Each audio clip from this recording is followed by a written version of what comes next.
बढ़ते हैं पहली खबर की ओर। उत्तराखंड सरकार ने बाहरी राज्यों के निवासियों के लिए जमीन खरीदने के नियमों को कड़ा कर दिया है। राज्य में भूमि की बढ़ती मांग और बाहरी निवेशकों की ओर से कृषि और बागवानी के नाम पर बड़े पैमाने पर जमीन खरीदने की प्रवृत्ति को देखते हुए राज्य सरकार ने भूमि की खरीद पर सख्त पाबंदियां लगा दी है। यह कदम राज्य के पर्यावरण और स्थानीय निवासियों के हितों की रक्षा के लिए उठाया गया है। गैर कृषि भूमि बाहरी राज्य के निवासी केवल आवासीय और वाणिज्यिक उद्देश्य के लिए जमीन खरीद सकते हैं। हालांकि इसके लिए भी कुछ सीमाएं और शर्तें लागू होती है। अधिकतर मामलों में बाहरी निवासियों के लिए अधिकतम 250 वर्ग मीटर तक की भूमि खरीदने की अनुमति होती है। इससे बड़ी जमीन खरीदने के लिए विशेष प्रशासनिक अनुमति की आवश्यकता होती है और भूमि का उपयोग केवल आवासीय या वाणिज्यिक उद्देश्य के लिए किया जा सकता है। के अंदर एक कानून हमारे यहाँ पर प्रचलित है, उसमें जो नगर निकाय क्षेत्र से बाहर है, जिसमें 250 वर्ग मीटर भूमि कोई भी बिना अनुमति के खरीद सकता है। एक ऐसा हमारे यहाँ पहले से इस प्रकार का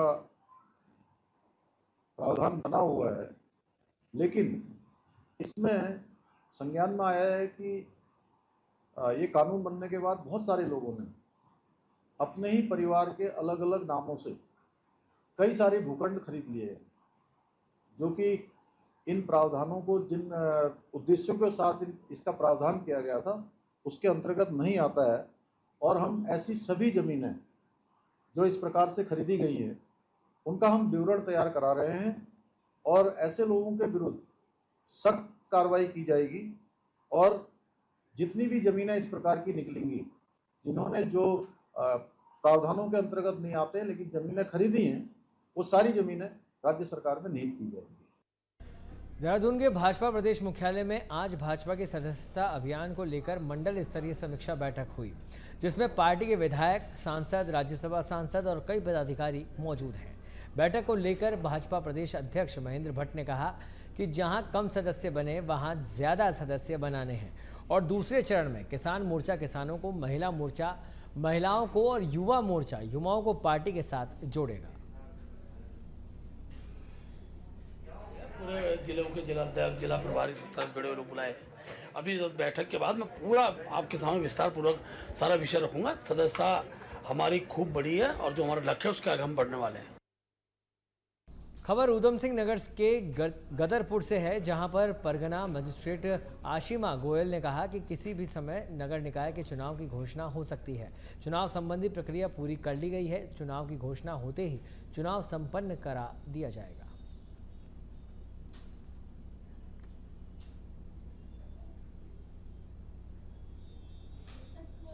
घोषणा नहीं होती है चुनावों की, उससे पहले हमारी ये रिस्पॉन्सिबिलिटी रहती है कि इलेक्टोरल रोल्स को समय पूर्ण कर लिया जाए, उनमें परिवर्तन की, संशोधन की और विलोपन की जितनी भी प्रक्रियाएं हैं उनको समय से पूरा कर लिया जाए।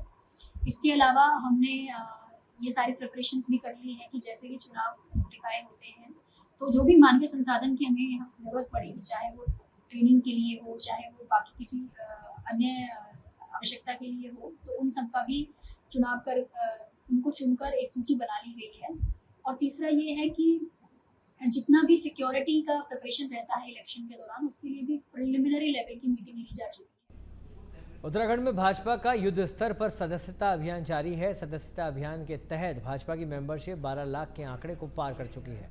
भाजपा प्रदेश उपाध्यक्ष ज्योति प्रसाद गैरोला का कहना है कि प्रदेश में भाजपा का सदस्यता अभियान तेजी से चल रहा है।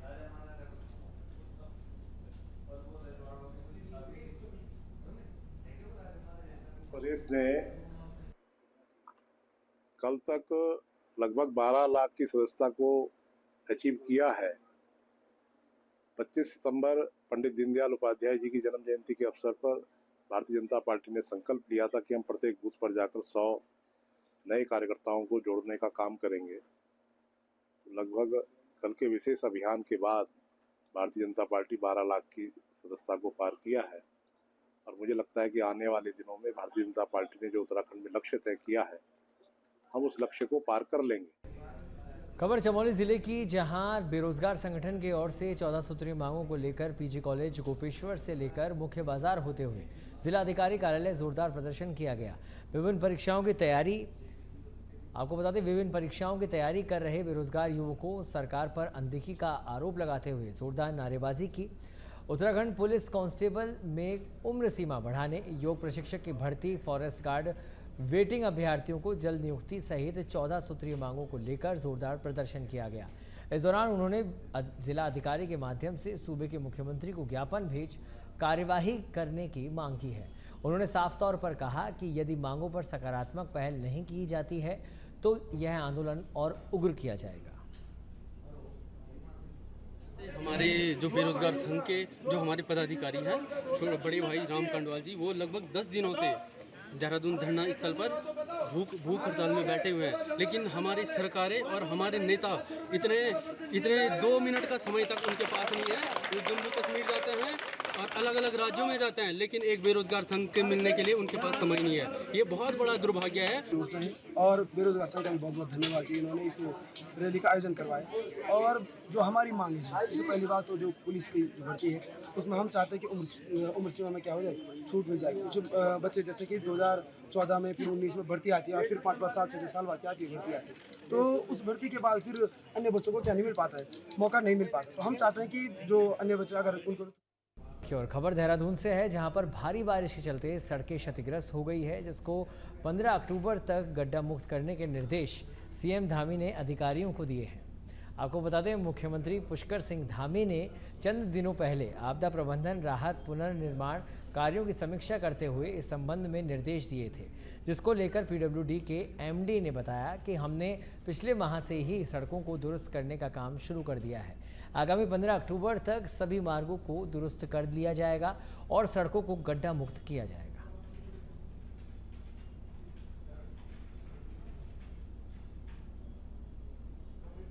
योजनाओं में तो अब बारिश के बाद जो है हम मेजर ड्राइव चला के सबसे पहले तो हम जो है जो हमारी सड़कें हैं उनको गड्ढा मुक्त करने का या पैच मरम्मत का कार्य करेंगे, क्योंकि वो इस समय की आवश्यकता भी है।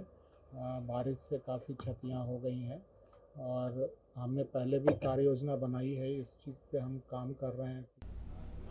जनपद देहरादून श्यामपुर क्षेत्र के अंतर्गत लक्कड़ घाट के पास नदी का जल स्तर बढ़ने से नदी में 3 लोगों के फंसने का मामला सामने आया, जिन्हें एसडीआरएफ ने सकुशल रेस्क्यू किया। आपको बता दें कि तीनों ही जानवरों को चराने के लिए वहां गए थे और नदी के बीच बने टापू पर फंस गए थे।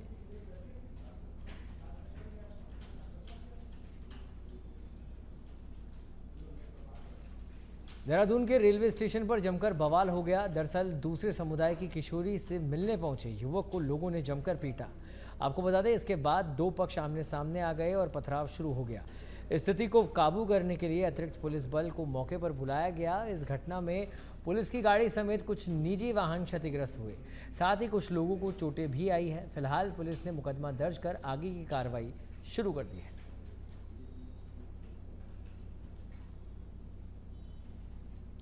खबर देहरादून से है, जहां पर महिला सुरक्षा को लेकर उत्तराखंड सरकार और महिला आयोग गंभीर है। इसी कड़ी में महिला आयोग की अध्यक्ष कुसुम कंडवाल का कहना है कि जब बेटियों को के किसी कारणवश लापता होने की खबर सामने आती है तो आयोग और पुलिस का समन्वय रहता है और हर केस में उनका खुद डिस्कशन होता है और समस्या का निस्तारण किया जाता है। आयोग और पुलिस का तो आपस में समन्वय बना रहता है और हर केस में ज्यादातर मैं लगती हूँ कि मेरा खुद का डिस्कस होता रहता है पुलिस से।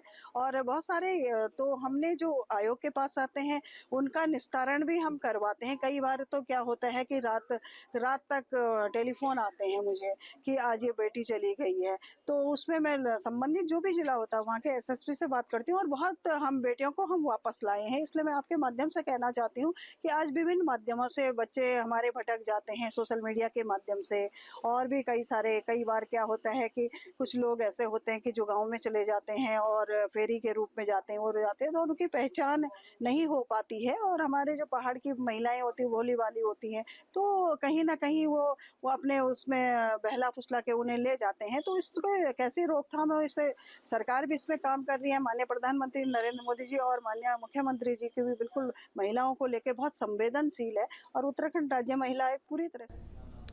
देहरादून के परेड ग्राउंड स्थित पानी की टंकी पर 2 बेरोजगार युवा चढ़ गए। आपको बता दें कि बेरोजगार युवाओं की विभिन्न मांगों को लेकर बेरोजगार संघ के सदस्य पिछले 9 दिन से भूख हड़ताल पर बैठे हैं। इसी कड़ी में अब 2 बेरोजगार टंकी पर चढ़ गए, जिससे शासन प्रशासन में हड़कंप मच गया। सूचना मिलते ही पुलिस मौके पर पहुंची। इस दौरान दोनों युवाओं को काफ़ी मनाने का प्रयास किया गया। वहीं उत्तराखंड बेरोजगार संघ के अध्यक्ष बॉबी पंवार ने कहा कि यदि सरकार ने युवाओं की मांगों को अनदेखा किया तो आंदोलन को उग्र किया जाएगा।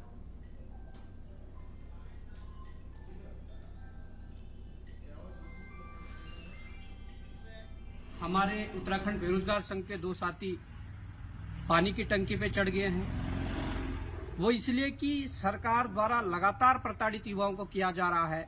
उनकी जो जायज मांगे हैं, उन मांगों पर सरकार का कोई ध्यान नहीं है।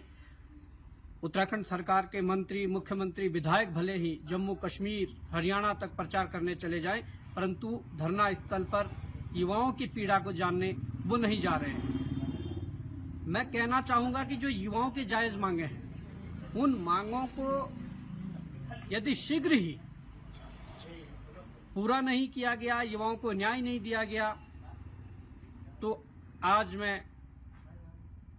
अन्ना हजारे जी का ऑफिस में हूं और कल सुबह अन्ना जी से मीटिंग है। उसके उपरांत उत्तराखंड आऊंगा और अपने जो अगले कदम होंगे वो जरूर उठाए जाएंगे, क्योंकि लगातार हम देख रहे हैं कि लोकतांत्रिक व्यवस्था के अंतर्गत जिस प्रकार की तानाशाही वर्तमान सरकार। उत्तराखंड में एक बार फिर मलिन बस्तियों को मालिकाना हक दिए जाने की मांग जोर पकड़ने लगी है। कांग्रेसी नेताओं ने मुख्य सचिव राधा रतूड़ी से मुलाकात कर राज्य की समस्त बस्तियों को मालिकाना हक दिए जाने की मांग को लेकर ज्ञापन सौंपा और इस मामले पर शीघ्र ही कार्रवाई किए जाने का अनुरोध किया है। आपको बता दें कि सरकार ने 2021 में 3 वर्ष के लिए अध्यादेश लाया गया था, जिसकी अवधि अगले माह समाप्त हो रही है। उजाड़ा नहीं जाना चाहिए।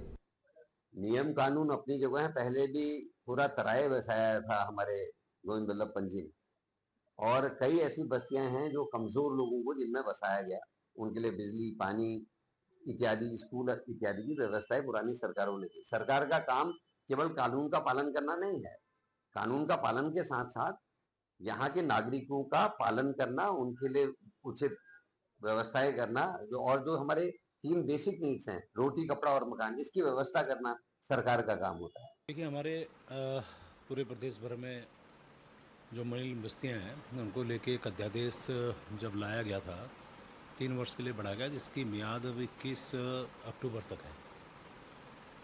और चूँकि हम भी जानते हैं कि ये एक बहुत बड़ा देहरादून में सड़कों के जाम को देखते हुए पुलिस ने यातायात व्यवस्था को सुदृढ़ करने के लिए ठोस कदम उठाने का निर्णय लिया है। अब कहीं भी नो पार्किंग में खड़े वाहनों को टो कर ट्रैफिक कार्यालय ले जाया जाएगा और वहां मालिक के विरुद्ध कार्रवाई की जाएगी। ट्रैफिक के बढ़ते दबाव को नियंत्रण करने के लिए देहरादून जनपद के नगर और देहात क्षेत्र में अलग अलग मार्गों पर पुलिस ने कार्रवाई का दायरा बढ़ा दिया है। एसएसपी देहरादून के मुताबिक नो पार्किंग जोन में खड़े वाहनों को टो करने के लिए अब 21 क्रेनें संचालित की जाएगी। शहर की यातायात व्यवस्था के लिए यहाँ पर हमारी 9 क्रेन यहाँ पर कार्यरत थी, जो पीपीपी मोड में चल रही थी। लेकिन जिस तरह से यातायात का दबाव बढ़ रहा है, अभी त्योहार का सीजन भी आ रहा है, साथ ही साथ एलिवेटेड रोड भी अब ओपन हो जाएगी आने वाले कुछ मंथ में, तो बहुत सारे टूरिस्ट भी आएंगे। और खासकर जो देखा गया है कि सड़क किनारे गाड़ी खड़ी होने पर, चाहे 2 व्हीलर हो 4 व्हीलर हो, उसके कारण काफ़ी यातायात में प्रबंधन में दिक्कत आती है। तो अब इसको क्रेन को बढ़ाने के लिए शासन से अनुमति इसमें मांग ली गई है। इसमें 21 क्रेनों को रखा जाएगा। अलग अलग रूट निर्धारित किए गए हैं कि एटलीस्ट एक रूट पर एक क्रेन अगर कोई गाड़ी टो कर रही तो दूसरी क्रेन वहाँ पर रहे मौजूद। तो इसको देखते हुए 21 क्रेनों का अनुमोदन के लिए भेजा गया है। और इसमें 2 व्हीलर के लिए अभी तक अनुमति नहीं थी, तो 2 व्हीलर के लिए भी कहा गया, चूंकि बहुत सारे ऐसे 2 व्हीलर हैं जो सड़कों के किनारे खड़े करके लोग चले जाते हैं, बाजार में खड़े करके चले जाते हैं और उसके बाद उससे यातायात प्रबंधन में दिक्कत आती है। तो ऐसे टू व्हीलर को टो करने के लिए भी शासन से अनुमति मांगी। मानसूनी बारिश में डेंगू का खतरा बढ़ता जा रहा है। हरिद्वार, देहरादून, हल्द्वानी सहित कई शहरों में डेंगू के मरीज सामने आ चुके हैं, जिसके बाद डेंगू को लेकर देहरादून जिला प्रशासन से लेकर स्वास्थ्य विभाग और नगर निगम अलर्ट मोड पर है। इसी क्रम में डेंगू रोकथाम अभियान के अंतर्गत स्वास्थ्य विभाग एवं नगर निगम को टीम द्वारा संवेदनशील क्षेत्रों में भ्रमण कर सोर्स रिडक्शन का कार्य किया गया। 25 सितंबर को जो है मुख्य चिकित्सा अधिकारी महोदय के कार्यालय से सूचना प्राप्त हुई थी कि वहाँ से जो है केस पॉजिटिव आया तथा जो आस पड़ोस हैं वहाँ पे काफ़ी जो है लार्वा एक्टिविटी देखी जा रही है। तो इस संबंध में हमारी टीम मौके पर पहुँची थी, इंस्पेक्टर और सुपरवाइजर्स, जिसमें पाया गया कि ये तथ्य सही है तथा वो कबाड़ी जो है उनके यहाँ काफ़ी ऐसी मात्रा में आपत्तिजनक स्टोरेज पाया गया, जिसमें कि बरसात का पानी इकट्ठा था तथा लार्वा काफ़ी एक्टिव थे उसमें, जिस कारण से उसका जो है चालान काटा गया है लगभग 1 लाख रुपए तक का। और आज तक जो है अलग अलग संस्थाओं के जो कुल चालान है वो लगभग 76 चालान हम लोगों के द्वारा काटे गए, जिसमें लगभग 4,90,000 की धनराशि जो है शास्ति के रूप में आरोपित की। खबर चमोली के जोशीमठ से है, जहां पर भू धसाव प्रभावित क्षेत्र में 21 महीने बाद भी सुरक्षात्मक कार्य न होने पर बाजार बंद और चक्का जाम किया गया। प्रभावितों का कहना है कि 21 महीने बीत चुके हैं, लेकिन अभी तक सुरक्षा की दृष्टि से कोई भी सकारात्मक पहल सरकार ने नहीं की है और जब तक प्रशासन कोई ठोस कदम नहीं उठाता ये चक्का जाम जारी रहेगा। यहीं पे बैठे थे, यहीं पे गवर्नमेंट के आदमी आए थे, सरकार के आदमी आए थे और यहाँ पे हमसे कुछ वादे किए थे। उसके बाद उन वादों की लिस्ट लेके हम गोपेश्वर डिस्ट्रिक्ट हेडक्वार्टर, हम देहरादून, यहाँ तक कि दिल्ली तक चले गए। देहरादून कई बार की वार्ताएं हुई, लेकिन इस घर से कहीं कुछ निकला ही नहीं। आज 21 महीना हो गया है, लेकिन कहीं धरातल भी इतना काम हो जाता तो संतोष होता। ये केवल हमारे साथ चला हुआ है। हम यहाँ दिल्ली दौड़ते रहे, देहरादून दौड़ते रहे, एक ही तरीका है। अब हम यहाँ पे चक्का जाम करेंगे, सरकार वादे करेगी, हमारा